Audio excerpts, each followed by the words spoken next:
Hello future teachers, स्वागत है आप सभी का यहाँ पे मार्क्स वाले चैनल के अंदर। हमने हाल ही में एक नई वीडियो डाली है, फंडामेंटल्स ऑफ आर्टिकल्स 51A। चला पहले उस वीडियो को देख लीजिए, फिर इस वीडियो के ऊपर आइए। उसमें हमने सारा कंसेप्ट क्लियर कर चुका है। और एक इंपॉर्टेंट बात, ये हमारी इंग्लिश मीडियम की पूरी क्लास चल रही है और ये धुरंधर बैच चल रही है, आने वाले फ्यूचर टीचर के लिए चल रही है। तो आप इसे देखते रहिए और अगर आप नए हैं तो पहले इसको सब्सक्राइब कर दीजिए। आज को जो हम यहाँ पे टॉपिक लेकर के आए हैं, सबसे इंपॉर्टेंट टॉपिक है। इसमें से 10 मार्क्स का क्वेश्चन आएगा ही आएगा एग्जाम के अंदर। वो किस तरीके से आएगा, एंड तक में हमारे साथ में बने रहिएगा। और एंड में हमारे पास में फायर रैपिड एमसीक्यू क्वेश्चन होंगे, जिसमें से आपके वो एग्जाम के अंदर आएंगे, टाट एचएस के एग्जाम के अंदर। चलिए अब हम टॉपिक के ऊपर बढ़ते हैं। जरा ध्यान रखिए, अगर आप नए हैं तो इसको शेयर और सब्सक्राइब कर दीजिए और आपके फ्रेंड्स को भी दीजिए, ताकि वो भी साथ में पास आउट होते रहे। टॉपिक के ऊपर नजर मारते हैं हम यहाँ पे। आज का जो हमारा टॉपिक है, क्लासरूम बिहेवियर। जी हाँ, आपने सही समझा है, क्लासरूम बिहेवियर। एक बात मैं आपके साथ में शेयर करना चाहूंगा। एज अ टीचर, जब हम टीचर बन जाते हैं, जब हम यहाँ पर एक पोजीशंस के ऊपर आ जाते हैं, और खास करके हायर सेकेंडरी के जब हम टीचर बनते हैं, तो हायर सेकेंडरी के टीचर बनना इसका मतलब ये नहीं कि खाली बच्चों को हम पढ़ा दिए, पढ़ाने के बाद में हम छूटे हो गए, ऐसा बिल्कुल भी नहीं रहता। हायर सेकेंडरी के टीचर बनने का मतलब स्टैंडर्ड 11 के जब आप टीचर बनते हो तो आपके पास में एक नए बच्चे आते हैं। खास करके आप कॉमर्स से पढ़ते हो तो कॉमर्स के अंदर एक ऐसे बच्चे आते हैं जिनके पास में सब्जेक्ट पूरा नया रहता है। वो सब्जेक्ट को उनके अंदर उतारना, साथ साथ में उनको लाइफस्टाइल के बारे में बताना, साथ साथ में उनको पंक्चुअलिटी के बारे में बताना, साथ साथ में उनको डिसिप्लिन के बारे में बताना, साथ साथ में उनको मार्केट के बारे में बताना, साथ साथ में उनको बिजनेस किस तरीके से करते हैं वैसा बताना, बात कैसे करते हैं वैसा बताना, टॉकिंग बिहेवियर कैसा रखना वैसा बताना, कपड़ा पहनना, टाई कैसे पहनना, यहाँ पे बैच कैसे लगाना, उठना कैसे, बैठना कैसे, हेयर स्टाइल कैसे रखना। सुबह अगर 7 बजे की स्कूल है तो 7 बजे पंक्चुअलिटी के हिसाब से कैसे यहाँ पर आना, बैठना कैसे है बेंच के ऊपर, और साथ में आपको अपना क्वेश्चन कैसे राइज अप करना है। अब ये वो मेथड नहीं चलेगी कि हमने जो बोर्ड पे लिखा दिया, हमने जो बोर्ड पे करा दिया, बस वही चीज आप उतारा कर लो नोटबुक के अंदर। नहीं, बोर्ड पे लिखाया है वो तो आपको करना ही करना है, लेकिन साथ साथ में अपने भी वहां पर नॉलेजेबल क्वेश्चंस यहाँ पे करंट अफेयर के साथ में पूछना है। तो ये सारी चीजें हमें जो है बिल्डअप करनी है। किसके साथ में बिल्डअप करनी है? As a teacher with the student. ध्यान रखना, as a teacher with the student. मेरे साथ में रिपीट करिए आप भी, as a teacher with the student. अब मैं भी जानता हूं कि हमारे पास में वीक में 6 डेज होते हैं और 6 दिन जो होता है एक समान नहीं होता है। और एज अ टीचर हमारा रोल क्या होता है? भले ही हमारी जो पर्सनल लाइफ है, भले ही हमारी जो बाहर की लाइफ है, भले ही हमारे यहाँ पे जितना भी प्रेशर है, भले ही हमारे यहाँ पे जितना भी डिस्ट्रैक्शन है, व्हाटएवर द थिंग इज, हम जब सुबह उठते हैं, हम हमारे स्कूल की ओर जाते हैं, हम हमारे क्वालिटी यहाँ पर एजुकेशन की ओर जाते हैं, हमारे क्वालिटी क्लासरूम की ओर जाते हैं, हम हमारे पेन मार्कर्स को उठाते हैं, हमारी बुक को उठाते लेकर के जाते हैं। तो उस टाइम पे सारी चीजें भूल जाना है और एक ही उम्मीद के साथ में जाना है कि आई एम द बेस्ट। आज के दिन मैं मेरे बच्चों को एक ऐसी चीज पढ़ाऊंगा और एक ऐसा टॉपिक समझाऊंगा कि वो आज तो याद रही रहे, लेकिन साथ साथ में जिंदगी भर तक की याद है वो मेरा बच्चा ना कहीं एग्जाम में भूले, ना ही कहीं प्रैक्टिकल लाइफ में ही भूले। अब एक बात, मेरी बात आप ध्यान से समझिए कि अगर एक क्लास के अंदर 60 की स्ट्रेंथ है, 60 बच्चे, तो मैं यूं नहीं कहूंगा कि 60 के 60 बच्चे टॉपर होंगे। मैं यूं भी नहीं कहूंगा कि 60 के 60 बच्चों का दिमाग एक जैसा होगा। 60 के 60 बच्चे जो हमारे को सुन रहे हैं वो एक जैसा कैप्चर करेंगे? जी नहीं। जाहिर सी बात है, लास्ट बेंच वाला बच्चा नहीं सुन पा रहा होगा, कहीं फर्स्ट बेंच वाला बच्चा नहीं समझ पा रहा होगा हमारी भाषा को, चाहे हमारे मेथड को नहीं समझ पा रहा होगा। तो एज अ टीचर हमारा काम क्या है? जब नहीं समझ में आ रहा है, स्टूडेंट्स अगर हमसे क्वेरी पूछ रहे हैं, तो हमारे पास में लॉट्स ऑफ मेथड्स हैं। हमें वहां पे उनकी क्वेरी को समझाना है। एज अ टीचर हमारा एक रोल बनता है उनकी क्वेरी को समझाना, उनके ऊपर फ्रस्ट्रेशन उतारना नहीं। हाँ, मस्ती करते हैं, 15-16 साल के बच्चे हो गए हैं, हैरान करेंगे, परेशान करेंगे, सब चीज करेंगे, माना होता ही है। वो कब होता है? जब एज अ टीचर हम यहाँ पे उनको क्वालिटी एजुकेशन नहीं दे पा रहे हैं। What is the quality education? भाई, आज हमारे पास में जो टेक्स्ट बुक है, नो डाउट वो मैनुअल थिंग है, लेकिन उस टेक्स्ट बुक के रिलेटेड अगर हम उसको करंट नॉलेज के हिसाब से उसको पढ़ाया जाए, उसको एग्जाम्पल के साथ में, कुछ वीडियो लर्निंग के स्किल्स के साथ में, तो वो बच्चा क्यों इंटरेस्टेड नहीं लेगा? 100% लेगा। सो क्लासरूम बिहेवियर जो हमको मैनेज करना है वो हमारे खुद के हाथ में एज अ टीचर। तो अब आज के दौर में समझ जाइए आप सभी लोग कि एज अ टीचर हमको कितना डेवलप करना अपने आप को। अब तो एआई की दुनिया आने लगी है, तो हमें और कितना रिसर्च करके जाना है, क्योंकि ये जो बच्चे हमारे पास में पढ़ने के लिए आ रहे हैं ये सब फैमिलियर है ऑनलाइन प्लेटफॉर्म से। अगर हम उसको वही नॉलेज देंगे पुरानी घसी पिटी जो उसको ऑलरेडी मिल जा रही है इंस्टाग्राम से, रील से, रोज वो फन बना रहा है, तो हमारे लेक्चर में शांत बैठेगा ही नहीं, वो हमारे मीम्स बनाएगा। क्यों? क्योंकि जो चीज उसको रील्स दे दे रही है और हम पुराना वही घसा पिटा उसको पढ़ा रहे हैं, उसको कोई नवी नॉलेज नहीं दे पा रहे हैं, तो हमारे क्लासरूम में कभी शांति रहेगी नहीं। कई स्कूल में मैंने ये भी चीज देखी है, सुनी है, कुछ टीचर्स के जाते ही बच्चे क्या करते हैं, गुड मॉर्निंग टीचर, खड़े होते हैं और आपस में बातें करना चालू कर देते हैं। कई स्कूल्स में विश ही नहीं कर पाते बच्चे, उस टीचर से कोई कंसर्न ही नहीं होता है, और टीचर भी जाके बस खाली बच्चों के सामने जाके ऐसे खड़े रहते हैं। मैं यहाँ पे कोई बुराई नहीं कर रहा हूँ, वो चीज नहीं कर रहा हूं, मैं बता रहा हूं खाली यहाँ पे कि we are the teachers, we are the creators. क्योंकि हमें यहाँ पर काम कर रहे हैं, उसका हमको पैसा मिल रहा है, तो क्यों ना हम बेहतरीन करें। I am the best, we are the best, क्योंकि हमें वहां पर एक नाम मिला गया है। कल को बच्चा हमको पूछेगा, ये मेरे सर हैं, ये मेरे टीचर हैं, इन्होंने मेरे को पढ़ाया है, मैं आज ये काबिल बना हूं। बनना है तो मिसाल बनो, लेकिन उसके लिए पहले टीचर को बेमिसाल बनना पड़ेगा। तो अब यहां पर हम टॉपिक के ऊपर आते हैं कि how student behave in the classroom. आपके भी स्टूडेंट जो है, हमारे भी जो स्टूडेंट है, सभी के स्टूडेंट जो है, बेटा बिहेवियर डिपेंड करता है हमारे तुम्हारे टॉकिंग सेंस से और हमारे तुम्हारे अंदाज से। जैसा आप बच्चों के साथ में बिहेवियर रखोगे वैसे ही बच्चे आपके साथ में बिहेवियर रखेंगे। ये आज का दौर है, ये नया दौर है, ध्यान रखिए। हम बच्चों को पढ़ाने जा रहे हैं, हम बच्चों को समझाने जा रहे हैं, हम बच्चों की लाइफ को बनाने जा रहे हैं। हम यहाँ पे बच्चों को डिसरिस्पेक्टफुल करने नहीं जा रहे हैं, हम यहाँ पे बच्चों को पीछे कहते नहीं जा रहे हैं। सबसे इंपॉर्टेंट चीज क्या पता है?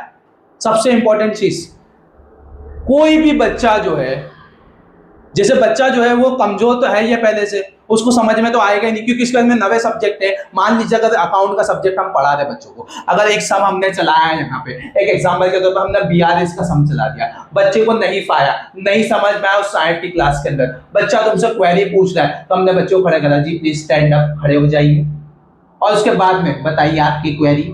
बच्चा अपनी क्वेरी बताएगा, तो आपने वन टाइम उसको सोल्व आउट कर दिया, बच्चा बैठ गया। फिर दोबारा आपने थोड़ा और आगे बढ़ा, बच्चा फिर खड़ा हुआ, sir I don't know this question, मुझे नहीं समझ में आ रहा है। फिर आपने बोला जी खड़े हो जाइए, फिर बच्चे ने क्वेरी बताया, अब आप थोड़ा फ्रस्ट्रेशन में उसको जवाब दी, you foolish, second time I would explain this, आपको समझ में अभी नहीं आया, सी दिस बॉय। आप क्या कर रहे हैं? उस साइड की क्लास के अंदर उस बच्चे के कॉन्फिडेंस को तोड़ रहे हैं, उस बच्चे के कॉन्फिडेंस लेवल्स को नीचे कर रहे हैं, उस बच्चे की आवाज को आप दबा रहे हैं। एज अ टीचर हम कुछ फेल हो रहे हैं, वो बच्चा आपकी रिस्पेक्ट नहीं करेगा, वो बच्चा आपसे डरेगा। डराना नहीं है, समझाना है। नो डाउट नहीं समझ में आ रहा है, अगर आप भी इस वे में नहीं समझा पा रहे हैं या हम इस वे में नहीं समझा पा रहे हैं, तो बेटर क्या है, उसको बिठा दीजिए, नेक्स्ट डे प्रिपेयर करके आइए। हम as a next day prepare करके आइए, अच्छे से इजी लैंग्वेज में प्रिपेयर करके आइए, ताकि उस बच्चे का डाउट क्लियर हो जाए, क्योंकि वो बच्चा भी हमारे स्कूल में फीस भरा है। अब देखिए, ये एक एक बच्चों का अगर हम डाउट क्लियर करते रहेंगे ना, डेफिनेटली मेहनत लगेगी, मेहनत तो लगेगी, मैं खुद कह रहा हूं एज अ टीचर मेहनत लगेगी, बट वही का तो हमें पैसा मिल रहा है, वही का तो हमें पैसा मिल रहा है, वही चीज हमको करने की है। उस मेहनत से दो चीज का फायदा होगा, वो बच्चा कॉन्फिडेंटली यूं कहेगा कि मुझे मेरे टीचर ने सिखाया है, मैं आज तक के नहीं भूला, आज मैं इस मुकाम के ऊपर पहुंचा हूं। दूसरी चीज है, आप अपने टीचर प्रोफेशन के अंदर ये समझ लो आप लॉयल हो तो मतलब रॉयल हो। तो भैया आपके क्लासरूम का इंटरेक्शन बिहेवियर कभी भी शोरगुल वाला होगा ही नहीं, कभी भी वहां पे अपने मस्ती वाला होगा ही नहीं। हर एक क्लास में आप बच्चों को कोई भी लेवल के ऊपर क्वेश्चन पूछिए, आपको आंसरेबल मिलेगा, फनी आंसर भी मिलेगा। और मैं यूं कहता हूं, अगर 40 मिनट का आपका लेक्चर चल रहा है, अगर उस 40 मिनट के लेक्चर के अंदर बच्चा का 10 मिनट हंसेंगे नहीं ना आपके लेक्चर के अंदर, मजाक नहीं करेंगे, थोड़ा क्वेश्चनिंग नहीं करेंगे, थोड़ा फन माहौल नहीं रहेगा, तो आपका लेक्चर लेना बेकार है। क्यों? क्योंकि आप जो समझा रहे हो बच्चा वहां पे बोरियत फील करेगा उस 40 मिनट के लेक्चर के अंदर, सिर्फ उसका बाउंसर ही बाउंसर जाएगा। कंसंट्रेशन होता है लेकिन एक लेवल के ऊपर होता है। चलिए उसके आगे और आगे बढ़ते हैं। यहाँ पे मैंने यहाँ पे क्लासरूम को डिवाइड करा, अभी क्लास बिहेवियर की बात करेंगे अपने यहाँ पे। ठीक है, how student behave in the classroom. आप भी कमेंट में कुछ फनी चीज बताना, आपके साथ में क्या क्या हुआ है, कमेंट का मैं इंतजार करूंगा।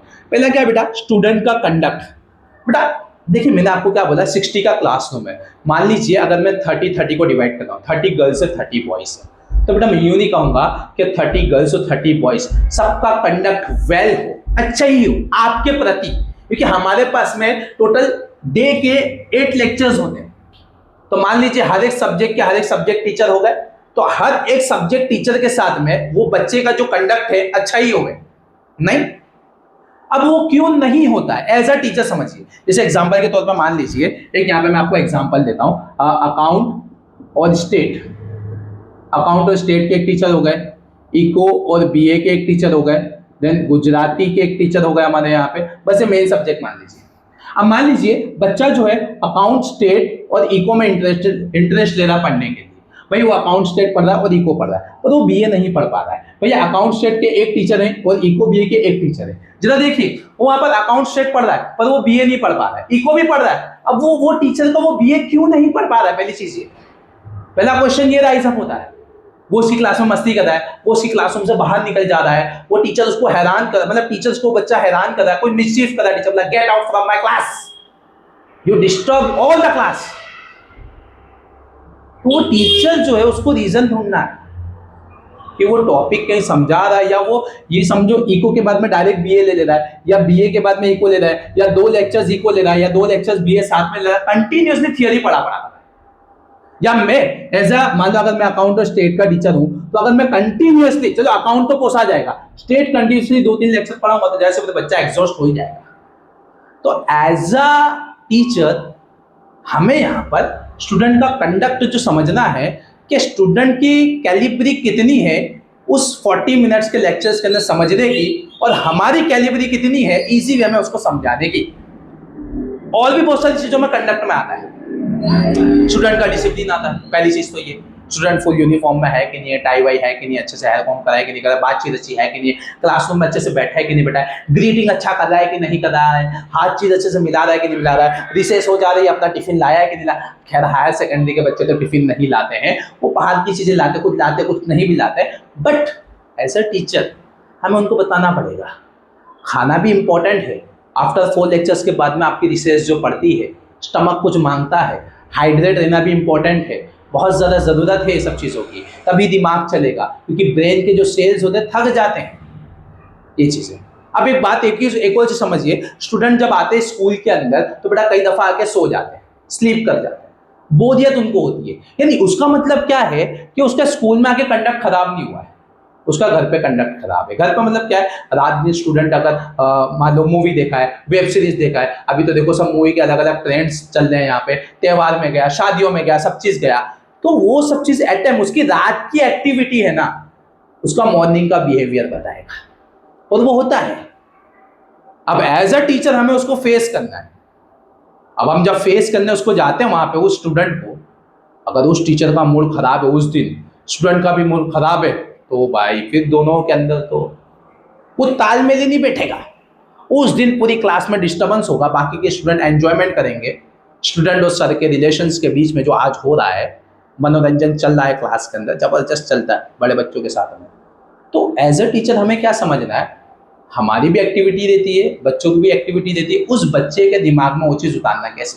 अगर बच्चा आपसे ये कह रहा है कि सर मैं ये आंसर नहीं लर्न करूंगा, आज मेरे को पढ़ने का मूड नहीं, ठीक है आज तुम्हारे को पढ़ने का मूड नहीं, मत पढ़ो, चलो हम गेम खेलते हैं, गेम वाइज चले जाइए, थोड़ा उनसे बातचीत कर लीजिए, थोड़ा उनको फ्यूचर के रिलेटेड बातचीत कर लीजिए, थोड़ा उनका इंटरेस्ट जान लीजिए, जिस चीज़ में उनका इंटरेस्ट होगा, उससे क्या होगा, एक लेक्चर उनका निकल जाएगा, उनका माइंड भी फ्रेश हो जाएगा। ठीक है आज नहीं पढ़ना है, कब पढ़ना है, सर नेक्स्ट लेक्चर में पढ़ना है, नेक्स्ट लेक्चर में डेफिनेटली पढ़ेगा ही पढ़ेगा। सर ये वाला नहीं करना है मुझे, ठीक है ये वाला नहीं करना, कोई बात नहीं मत करिए, कौन सा करना है, सर ये वाला करना है, ठीक है ये वाला करना है। ऐसे बहुत सारे रास्ते निकल सकते हैं। कंडक्ट बनाना हमारा काम है, बच्चों का कंडक्ट खराब ही रहेगा, अगर हम उस खराब को भी और खराब करेंगे तो हम शिक्षक किस काम के। हमारे हाथ में ही सारी चीज़ें बच्चों को मोल्ड करने के लिए। तो कंडक्ट समझ गए, ऐसे बहुत सारे और भी चीज़ें आती हैं। टीचर्स स्टूडेंट इंटरेक्शंस, इसका मतलब क्या है यहाँ पे, एक बात समझिए, टीचर और स्टूडेंट का इंटरेक्शंस, एक बात समझिए, बच्चा अगर आपसे एक फैमिलियर रहेगा, अच्छे से रहेगा, अगर आप बच्चों के साथ में अच्छे से रहोगे, तो टीचर और बच्चों का रोल क्या रहेगा, एक फैमिलियर रहेगा, एक अच्छा बॉन्ड बना रहेगा। मान लीजिए आपकी क्लास में एक बच्चा जो है सुबह उठ के वैसे ही आ गया, आपके सब्जेक्ट की बुक लेकर के नहीं आया, उस टाइम आप बहुत गुस्से में हो। गुस्सा किस बात का है? आपका पर्सनल गुस्सा। आप गए, क्लासरूम में गए, सबने आपको ग्रीट करा, गुड मॉर्निंग सर। आपने क्या करा? Sit down, take out your books. Books निकाला बच्चे ने। अब क्लासरूम में आप तो गुस्से में हो ही हो, आपके घर का गुस्सा, कोई भी गुस्सा हो, हम नहीं जानते। आप गए, जिसने बुक नहीं लाया वो खड़े हो जाओ। खड़े हो गए बच्चे। अब वो उसमें से, पूरी क्लास में से 2 से 3 बच्चे या 4 बच्चे खड़े हो गए। आपने पूछा क्यों नहीं लाया बुक? बच्चे ने अपना अपना रीजन बताया, फला फला रीजन बताया, ट्यूशन के बैग में दे गई, यहाँ दे गई, वहां दे गई, ये वो दे गया, वो दे गया। अब आप वहां पे उस बच्चे को डांटो या उस बच्चे को कुछ बोलो in front of the whole the class, तो यहाँ पे एज अ टीचर आपका इंटरेक्शन खराब जा रहा है। वो बच्चे को पूरा दिन स्कूल में रहना है और आपने भरी क्लास के अंदर वो बच्चों को अगर आपने डांट दिया तो वो स्कूल के लिए ब्रेकिंग न्यूज हो गई। अब मुझे खुद बताइए आप, वो जो बच्चा है वो आपसे जो इंटरेक्शन करेगा, गुड वे में करेगा, बैड वे में करेगा? ऑब्वियसली बैड वे में करेगा। धीमे धीमे उस बच्चे के माइंड के अंदर आपकी जो रिस्पेक्ट है कम होती जाएगी और वो जो बच्चा है आपकी क्लास में ध्यान देना कम करेगा और आपके सब्जेक्ट में ध्यान देना कम करेगा, उसका पढ़ाई पे से इंटरेस्ट हटता हुआ। सिंपल सा फंडा है। अब इसका वे बताता हूं आपको। बच्चे ने बुक नहीं लाया, नो डाउट, कोई बात नहीं, आपको तो पढ़ाना है ना, आपको तो समझाना है ना। उस बच्चे को बोलो, बेटा चौपड़ी इज नॉट इंपॉर्टेंट, ओनली खोपड़ी is important, come here, listen here. समझाओ इतना अच्छा, बताओ इतना अच्छा, और उस बच्चे से क्वेश्चनिंग करो, स्माइल करके करो। देखो बच्चा तुम्हारा फैन होता है कि नहीं होता है? तुम्हारा फैन हो जाएगा भाई वो, क्योंकि तुमने, एक तो उसने बुक नहीं लाया, ऊपर से तुम उसको इतनी इज्जत दे रहे हो, अच्छे वे में दे रहे हो, इतना अच्छा आप उसको समझा रहे हो कि बिना बुक के खोपड़ी इज इंपॉर्टेंट, ओनली खोपड़ी इज इंपॉर्टेंट। देखो ये इंटरेक्शन के साथ होता है। हो माना वो बच्चा, उससे भूल होगी, वो करेगा, भूल भी नहीं होगी, जानबूझ करके करेगा। कई दफा आपने बोल दिया कल बुक चेकिंग दूंगा, होता ही है, हमारे कई हैं साथी, बुक चेकिंग दूंगा, बच्चे गायब, स्ट्रेंथ गायब, बुक चेकिंग है, बुक चेकिंग है, बुक चेकिंग है, बुक चेकिंग। क्यों? बच्चे की बुक इनकम्प्लीट है, बच्चा डर गया, वो इनकम्प्लीट भी क्यों है?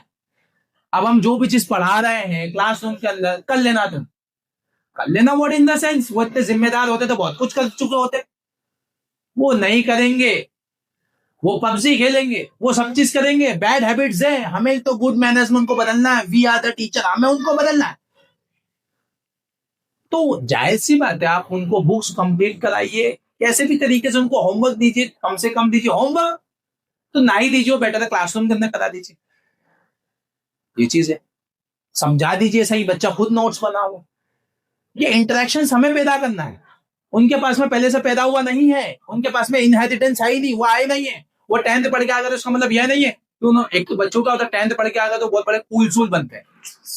वो जो भी है, वी आर द टीचर्स, हमें माथे के ऊपर बर्फ रख के काम करना है, तभी हम एक सक्सेसफुल टीचर बन पाएंगे। वरना रोजिंदा बाजार में बहुत सारे टीचर्स देख रहे हैं, बहुत सारे टीचर्स हैं, पढ़ा तो सभी रहे हैं, कमा भी सभी रहे हैं, लेकिन खुद से सेटिस्फाइड कितने हैं, परेशान कम है।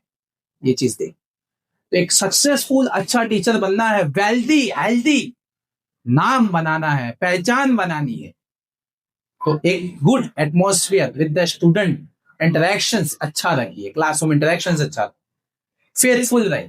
ये चीज आगे बढ़ते हैं। Classroom environment. क्लासरूम एनवायरमेंट मतलब क्या है? मैं 60 बच्चों का रेशियो लेता हूं, अगर मैं बात 60 बहुत ज्यादा ही ले रहा हूं, यहाँ पे 60 से कम ही होता है। अब इसमें से अगर क्लासरूम के अंदर से हेड बॉय है, हेड गर्ल है, उसके नीचे उसके सबऑर्डिनेट्स है, हमने क्या करा, 3 सबऑर्डिनेट्स को ले दिया। अब इनका काम क्या है? मान लीजिए मैंने यहाँ पे कितने 3 + 1 4, 3 + 1 4, 8 बच्चे जो हैं, मेरे बाकी के जो यहाँ पर 60 में से 8 निकाल दूंगा तो 52 बच्चे बचेंगे। ये 52 बच्चों के साथ में एक एनवायरनमेंट क्रिएट करेंगे। इनका काम क्या है?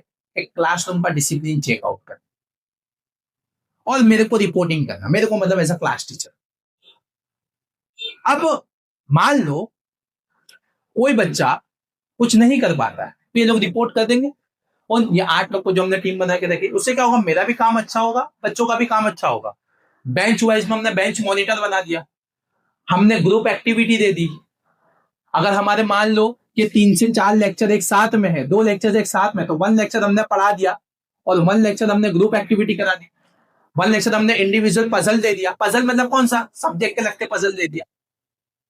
बहुत सारा तरीका है हमारे क्लासरूम के एनवायरमेंट को एक पॉजिटिव एनवायरमेंट, एक लर्नेबल एनवायरमेंट बना। तो किसके हाथ में, हमारा। What we think we have to do, हम सोचते बहुत हैं, हम करते कम हैं एज अ टीचर। और आप और हम तो अभी पढ़े हुए हैं, काफी जमाने से हम पढ़ते हुए भी आ रहे हैं, आप मुझे देख के भी पढ़ रहे होंगे कि टीचर एक ऐसा प्रोफेशन है जो बहुत सारे प्रोफेशन को बनाता है। मेरी बात एक चीज ध्यान में रखिए, मैं एलन मस्क से बहुत इंस्पायर हूं। एक बार उससे पूछा गया कोई इंटरव्यू के अंदर कि what is motivation for you, उसने जवाब दिया what is a motivation. Motivation है क्या, what is a motivation. I know very well, मुझे सुबह उठना है, मुझे ये काम आज के दिन का मुझे टास्क करना है, और मुझे ऐसा टास्क पूरा करना है कि कल से आज मैं बेहतर करूं और बेहतरीन बनूं, मैं ही करूंगा, मेरे अलावा ये नहीं कर सकता अच्छे वे के अंदर कोई और, बस मुझे करना है। ये मेरी स्पिरिट हो, मैं करता हुआ जा रहा हूं। देखो आज वो क्या बन के बैठा है।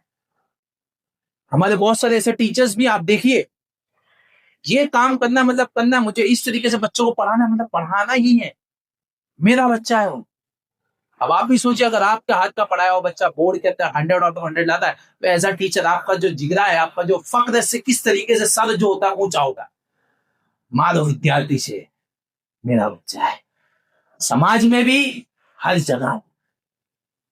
तो हम ही हैं जो क्रिएट कर सकते हैं, और हमें जब क्रिएट करना है तो जाहिर सी बात है बच्चे को साथ में लेकर चलना पड़ेगा, माहौल को समझना पड़ेगा, माइंड गेम खेलना पड़ेगा, रोजिंदा में प्लानिंग करनी पड़ेगी। मैं भी जानता हूं हमारी भी जिंदगी में बहुत सब तकलीफें होती हैं भैया, हम काम कर रहे हैं, काम के टाइम पे तकलीफें दूर, माइंड एकदम फोकस, बेस्ट से बेस्ट चीजों में फोकस, हम अपनी चीजों को किस तरीके से वेल मैनेज कर सकते हैं। This is the behaviour. At last it shows how student act and respond in class.